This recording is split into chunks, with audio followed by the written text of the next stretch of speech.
All right. How have the guys responded to Monday night? I have no idea. It was Tuesday, they lifted, and we brought them in and showed them the clips, the plays that we picked out, and was try to be teaching. I was critical when it needed to be, and I was praising when I felt like it needed to be. And then we had yesterday off, and so this will be the first time that I've really seen them since, well, I saw them when we did the clips, but this will be the first time there's been any interaction involved in basketball. But we didn't play as well as we needed to play. That's the bottom line. Their defense was much stronger than our offense. We took some bad shots in the second half. First half, we turned it over every time we touched the ball. So there wasn't a lot of praising going on because we didn't play very well. Boy, last year you guys went on a long run after losing at Virginia late in the year. How much did that loss play into what happened after? It's a little different, strange, because we lost to Virginia at Virginia, and I think Steve's going to give this February 27th last year and February 27th this year. Last year, on the bus, I told him, I said, we're still in control. We are in charge of how we finish. And we went on a great run then and won 2 and 3 is 5, and 5 more is 110 in a row. So I did tell him how ironic it was, the same thing, but I was disappointed last year at Virginia, but I think I was more disappointed in how we played this year. And so there are some similarities, but we'll have to wait another week or 2 or 3 or 4 or 5 or 6 to see what happens. In your experience, can a loss late in the regular season have, in effect, a turning point, turning point on the effect in the postseason, or not so much? No, I don't know. Last year, I think I would have tried to push them to understand that we still were in control of our own destiny if we had won that game. But when you lose, it does exaggerate your feelings quite a bit. But, in 2009, we were 0-2, and I think that was the turning point of the year. It's the conversation we had in the locker room. We were 0-2 at Wake Forest. Last year, I think the big thing that got us really going was going to Duke and playing really well and winning over there, and on top of winning here on Monday night against Syracuse, because that was really a tough game for us too. So it differs from year to year, and I don't think, well, I'll put it this way, I don't know until the season's over with where I can look back and say I think that was the turning point, really extremely important. Roy, senior nights are always a big deal, especially for you, I know. Does it complicate things that every other year it's against Duke and all that is added onto it? Yeah, everybody that's ever breathed wants tickets. That's the way it complicates it. Senior day and Duke, last game of the season, and it usually has a lot of other things riding on it, so it complicates things with trying to balance out one game, because it's still what it is. It's just one game. And I think that has a lot to do with it. It does give you some enthusiasm, it does give you some momentum and all those kind of things, so it's perhaps more important there. It still just shows up as one game on the record, but it does give you a little enthusiasm to do better. I think we went over there in 2012. I was as enthused as I could possibly be, and in the very next game, John Henson got hurt in the first round of the ACC tournament, and we didn't win the tournament. And then Kendall gets hurt in the second round of the NCAA. So all that enthusiasm I had sitting there eating my chicken tenders on the bus didn't do any good. But it's complicated because there are a lot of things always, but it basically boils down to one thing. It's still North Carolina against Duke. Roy, Virginia pushed your offense away from the basket, obviously to negate the size difference, and Duke will probably try to do the same thing. What did your offense didn't do that they were supposed to do? Didn't set our screens solidly enough, didn't move sharply enough, didn't move hard enough, didn't attack, take care of the basketball. I can give you 100 things because there's not one thing that I thought we did well. So whatever we did, I didn't like any of it. How did the big guys get supposed to get closer to the basket? when the push didn't come? I don't think the big guys worked, but I don't think the little guys or middle-sized guy, I call them big, bigger, and big S, so I don't call them small. I don't think there's anybody on our team that did what we wanted to do offensively in that game. And their defense dominated our offense. I think the big guys have to post up lower. They have to set stronger screens. The perimeter players have to come off the screen stronger. They have to take the ball to the basket and be stronger with the ball and not just lose it. And then when they get there, they have to get the shot that we want. And it's a little bit of a battle all the time. I think that over at Duke, we were fairly successful in the transition game. And against Virginia, at Virginia, we weren't successful in the transition game at all. But I think what it is too is it's ACC basketball. It's home court, road, whatever that factor plays in. It's 19, 20, 21-year-old guys.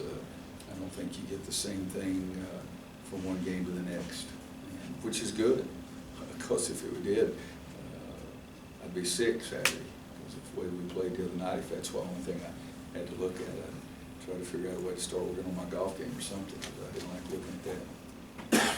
Where the way Duke uses Jason Tatum at the 4, what's similar about that and what's different from what they did with Winslow 2 years ago? Winslow was really explosive, but Jason is longer. Perhaps Jason is Justice didn't make a lot of outside shots, but he made probably the two biggest plays in both games we played him. Were the 2 3-point shots, one at their place and one at here. Jason's more of a distributor than Justice was. Both of them really gifted players. Jason in the second half, I thought, was just so aggressive, trying to take the ball to the basket, trying to score, looking for a shot. Was probably mad at the way he played in the first half. But again, I can't say anything negative about Justice, because I think he did make the two biggest plays in one in each of those games that sort of changed the outcome of the game, in my opinion. And presumably with Isaiah available, you game plan differently. Well, I hope he can play more than 7 minutes or 11 minutes without fouling out. He's got to be able to play the game the way he was playing, ever how many games ago it was, 6 or 7 games ago, because he had a stretch there, 6 or 7 games in a row, that his numbers were really outstanding, and he's got to get back to that if we're going to be as good a team as we want to be. Is he still having issues or with his hamstrings? Is he still coming back from that, or is he 100%? I would think he's 100%. You know, I think that anybody that first time you've been hurt, you always worry about it more than you do anything else, and you look back at it, it's basically the first time he's ever been hurt, according to him. And I think he's right. He had never missed a practice or a game until this. Roy, after the And it was the day before the it was the day before the game, the day before the Duke game happened. Duke did a good job. They were effective against Kennedy about fronting him. You mentioned after the game, you liked the way that he moved. I think he moved as well as he could have. Is that similar to what happened on Monday night? You mentioned some of the post issues. And what would you like to see better there? Faster, harder, quicker, more explosive. I mean, it's a simple game. It's what I can say an adjective that probably wouldn't be good. You say so-and-so about it or harp about it or whatever. But in big-time games, big-time teams, you've got to get your motor operating at a faster, harder, higher level. I mean, that's all it is. You can't go through the motions, and you can't operate on the speed that's comfortable for you. The speed that's comfortable for you may not be good enough to win the game. Coach, when we asked Justin about his shot, he always goes back to the offseason, the work he put in. But I would assume you always looked at him and said he was working on his game before. But he makes it sound like it's a huge difference that even he didn't realize how much more he had to work. Do you see that difference from the last year to before? Well, I think there is a huge difference. You know, when you come out of high school and you're well recognized, you're pretty cocky. But if you shoot 2 years and you shoot 29% for 2 years, that's called reality. You know, and I don't care how much you think you're working, it's not working. You know, I had a famous line that a player used against an opposing coach, but I'm not going to tell you what he said. But this blankety blank ain't working. All right, well, that's what he was told for 2 years. and he was totally by his own. And so I'm so proud of him because he's found a different way, a different time period, a different amount in everything. There was nothing in my mind technically wrong with the shot. I mean, every time he shot it, I thought it was going in, but it didn't. But he's put in, if you could weigh the amount of sweat that's dripped off of me, he's had several pounds of sweat that he's invested. And everybody thinks they're working hard, but nobody's really working anywhere close to what they can do until somebody pushes them or they see a difference. And I think Justin sees a difference. I think that he was not loafing around laying on the bed, playing video games. He was working, but there's a whole different kind of thing. And the other thing is, the old saying, practice makes perfect is terrible, because it's perfect practice makes perfect. And I think that's where he's gotten involved in it too, because he's really put in the stress, the sweat, the attention to detail. And, knock on wood, so far it's paid off for him. Do you notice anything, I mean, obviously it's going in a lot more, but do you notice anything different with the way it looks? It looks like there might be more of arc on this shot this No. year, or not so much, or? I don't think so. There was nothing wrong with the shot, and I studied it and we taped it, and there was nothing wrong with the shot. It just, as you said, it didn't go in. But I think that everything you do, the more you do it, the more success you have. It gives you more practice, gives you more confidence. And I think he's shooting with a great deal more confidence right now, and it's the chicken or egg, what comes first. The shot going in gives you confidence, or the work to put it in to make it go in. But no, I never thought there was one thing wrong with the shot technically at all. It's just shoot 'em, because if you got the proper technique, and the other thing, I mean, he hasn't given himself credit because he's worked better in the weight room too. I think he's physically, he doesn't look like Schwarzenegger by any means, but physically he's better than he was last year. That's made him better defensively. I don't know what his rebound numbers, but I think at times he's rebounded a lot better than he has in the past. His defensive grades are better, so I think he's worked on his body, and that's probably part of it too. The freshman year, I think he got worn down a little bit, and that the tired effect, lack of stamina may affect your shot more than anything too. He's gotten some attention recently for the Player of the Year talk and this and that. Where do you think he belongs in that conversation? I think he belongs in the conversation. I think he's really done some big time things for us, and so I definitely think he belongs in the conversation. I get to vote. Do I vote on Player of the Year too, or just attend? Yeah, I get to vote by midnight Saturday. I will do it. I won't forget it. It's a short press conference on Saturday, you'll know why. Game ends around 10:20. When a guy like Justin has to become that guy who's also expected to score, expected to contribute, what kind of adjustment is that? How has he? It's hard. It's pretty easy to be that third or fourth option. The other team's best defensive player is assigned to somebody else, and the best help guy is assigned to somebody else, and the second best defender is assigned to somebody else. And he hasn't had that luxury this year. It's been assigned to him. He's gotten the best defender in just about every game.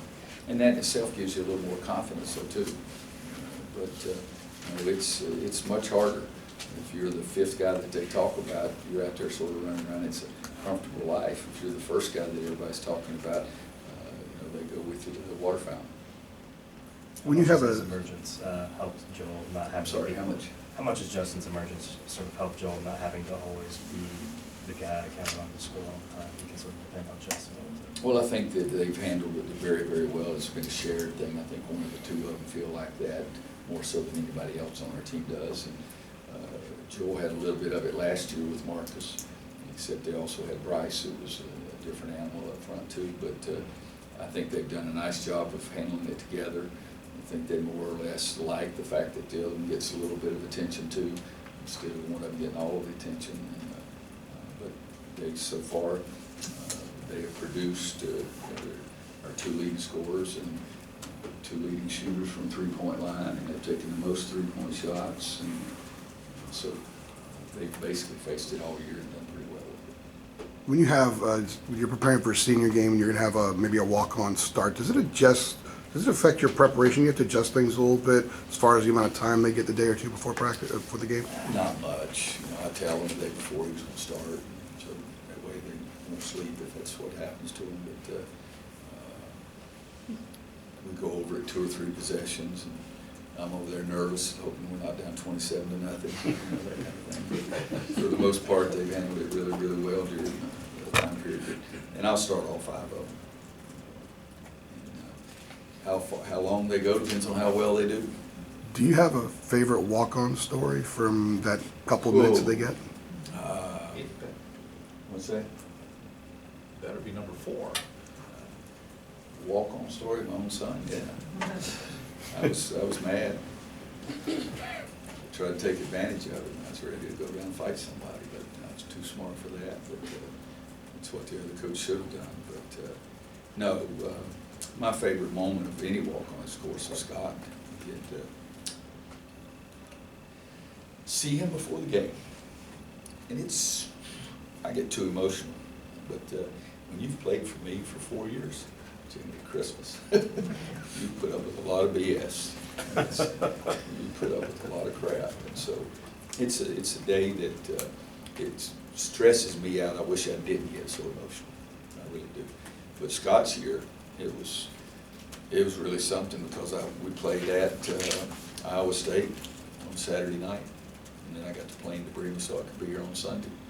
And I was so thankful that I was able to be here.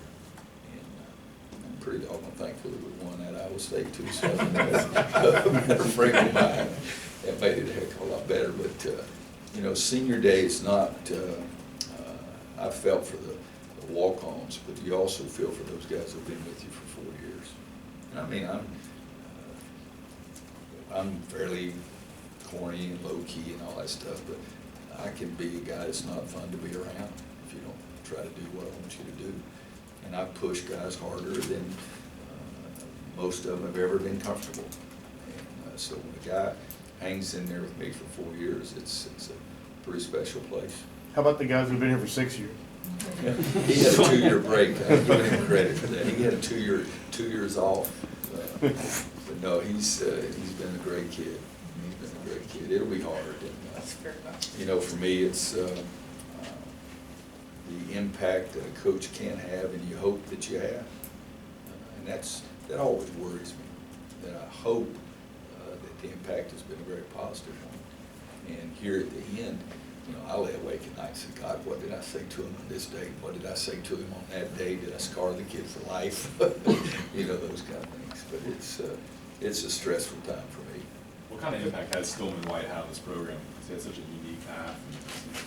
Well, you know, there's different ways you can look at impacts. I mean, Tyler Hansbrough had an impact because he won 1 million games and shot more free throws. He should have shot 100 million more.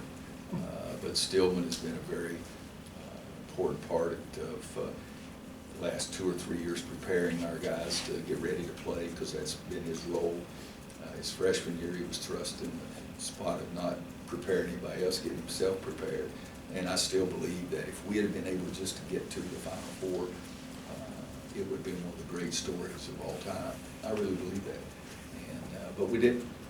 But for us and for me, it was something that I thought we did pretty doggone well. And so you remember that, and you know, he's had some health problems with his foot when he came back, and he's fought all of them. He's been pretty doggone good. Coach, a little off topic, I'm working on a story on Marcus's shot from last year's national title game. I recently talked to him, and he talked in depth about how when his basketball career ends, how he's gonna look back on that shot. I wonder, when your coaching career ends, how will you look back on his shot, and what place do you think it has in Final Four history? You know, I told Michael in the locker room after he spoke to the team, I said, if we'd have gotten the game to overtime and won the sucker, your shot would have been the second most famous in Carolina basketball history. It's an unbelievable shot.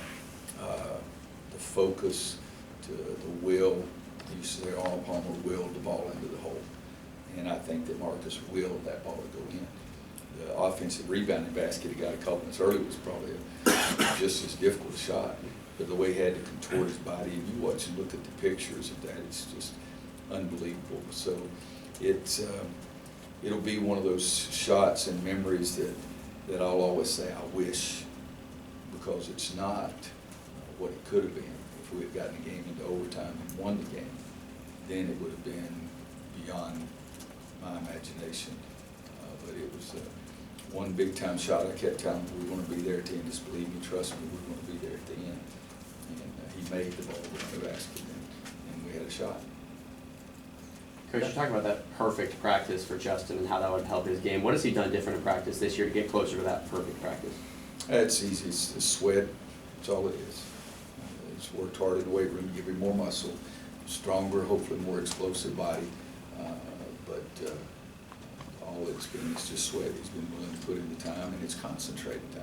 A guy can go in the gym and shoot around for an hour and get nothing accomplished. And another guy can go in the gym for 10 minutes and get 10 times more accomplished than that guy was in there for an hour. So it's been concentrated. I mean, it's been focused practice, and I think it's not always easy. I mean, he's been in the gym a lot of different hours, and a lot of different time periods. He's had managers, a lot of guys getting rebounds for him. Of course, the numbers would say that Grayson Allen maybe isn't being as aggressive this year compared to last year. He's taking a higher percentage of three-pointers this year, not getting to the foul line as much. What have you seen, you know, in the films?